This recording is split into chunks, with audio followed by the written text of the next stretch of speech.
So in continuation of our let's make this your best year ever, despite the fact that we're halfway through, let's make this your absolute best year ever. And with the understanding that what we're really trying to do here is we're trying to stack habits and rituals and processes on top of each other so that we can end up with that consistent, repeatable business.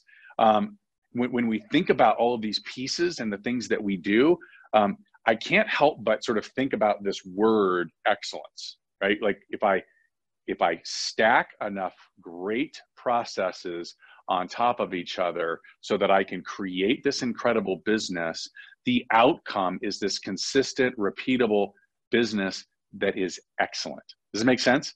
And it was interesting because this morning, I was doing my Bible study this morning, and there was an excerpt from Stephen Furtick.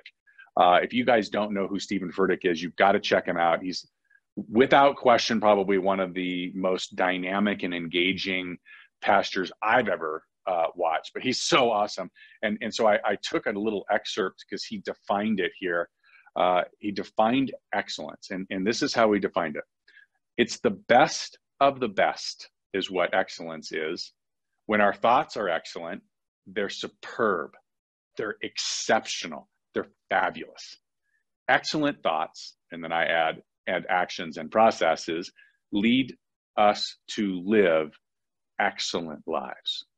I love that definition. Like, I just get a big smile on my face because I think of myself, fabulous, like a fabulous, exceptional life, an excellent life.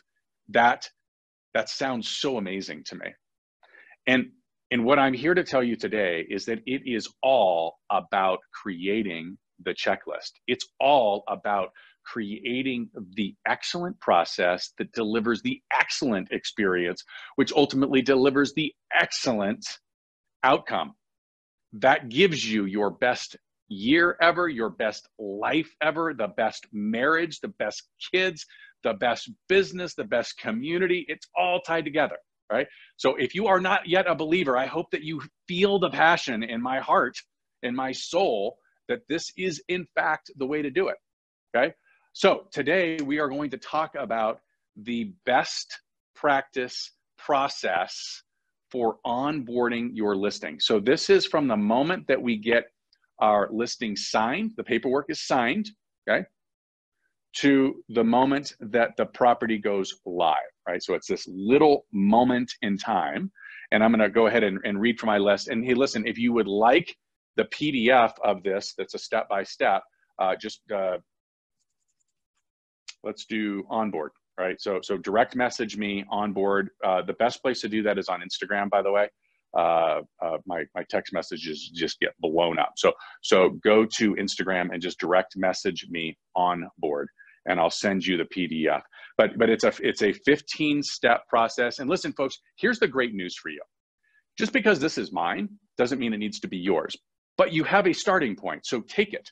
If you want it in a Word format, we can go ahead and do that. It's too easy, but whatever, right? Like, take it and then insert your little nuance, but have a checklist and have a process. So number one on my list, upload the listing paperwork. What? Yeah, hey, we live in a digital world, folks. So hopefully it's already been signed digitally, and so it's already in your IQ, but whatever, right? If you did a wet signature, make sure that you upload it. That you have to fill out the transaction form because you got to open the transaction, right? That's how we roll here at Distinctive Properties. Number 3, order your marketing. Number 4, post in wants and needs, and your local wants and needs. It's something that is really, really, really good.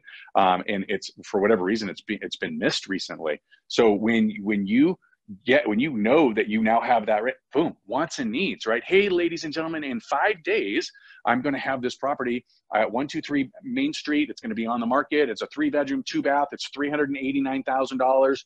It's on, a tenth of an acre, like whatever, right? So make sure you are adding it to your wants and needs. Out of 28 closings yesterday, I think I shared with you all, maybe it was somebody else, 8 of those were double-sided. Just saying. All right, number 5, place a minimum of 3 directional signs. Okay, these are the corrugated plastic, Arrow, Coldwell Banker. Some of them have your name on it. I certainly would encourage you to get some that have your name on it, right?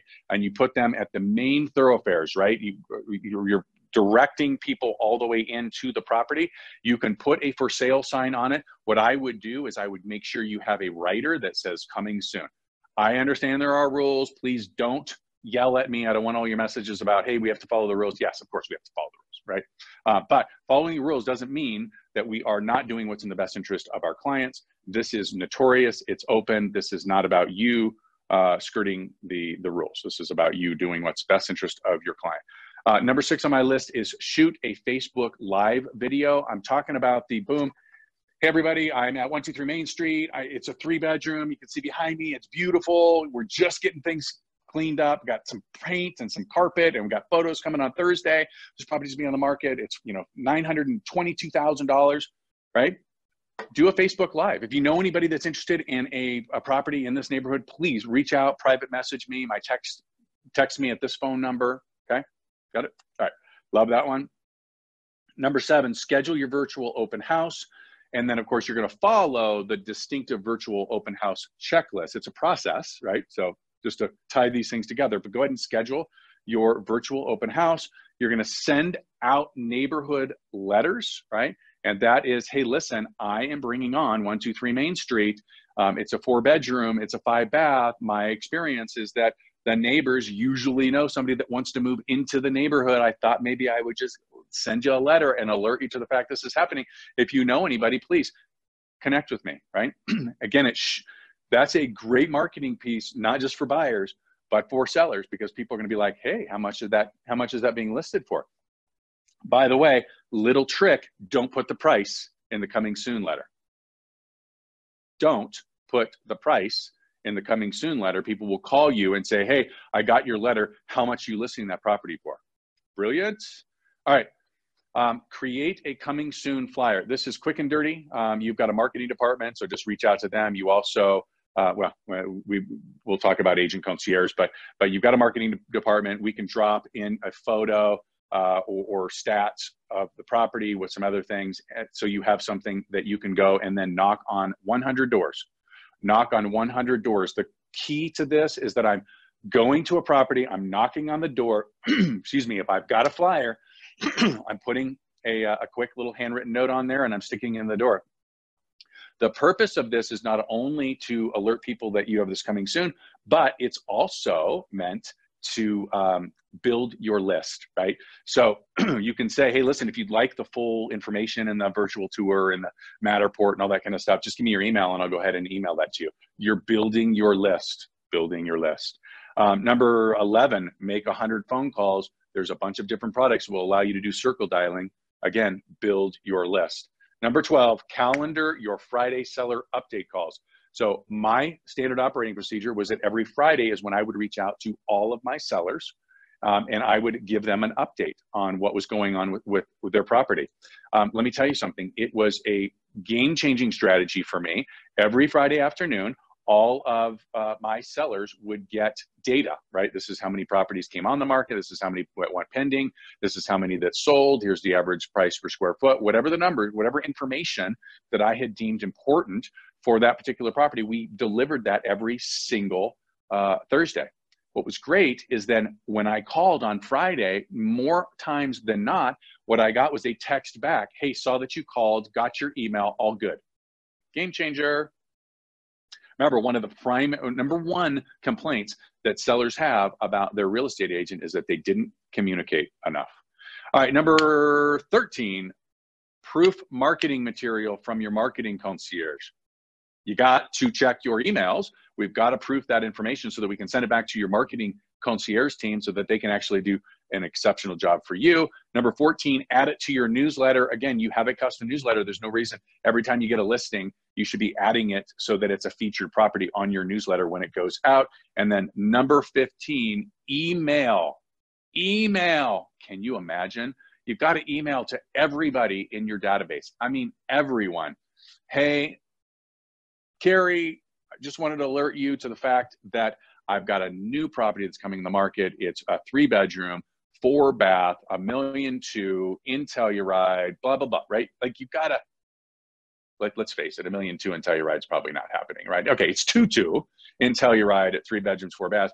But my point is, you've built this incredible list, and we all know that the number one most valuable part of your business is your database, your CRM. So make sure that you're emailing all of that. And that is my 15-point checklist for having an absolutely exceptional best year ever onboarding of your listing. Again, if you want the PDF download of this, go to Instagram, direct message me onboard. And then, by the way, we are starting a VIP email list. So if you want to be on the VIP email list where we've got additional sort of VIP content outside what we talk about here at Distinct Properties, would you do me a favor, include your email address so that I know what you want me to do? Obviously, I know your email address, but include your email address and we'll add you to that list. I hope you guys have an amazing day. And as always, be distinctive.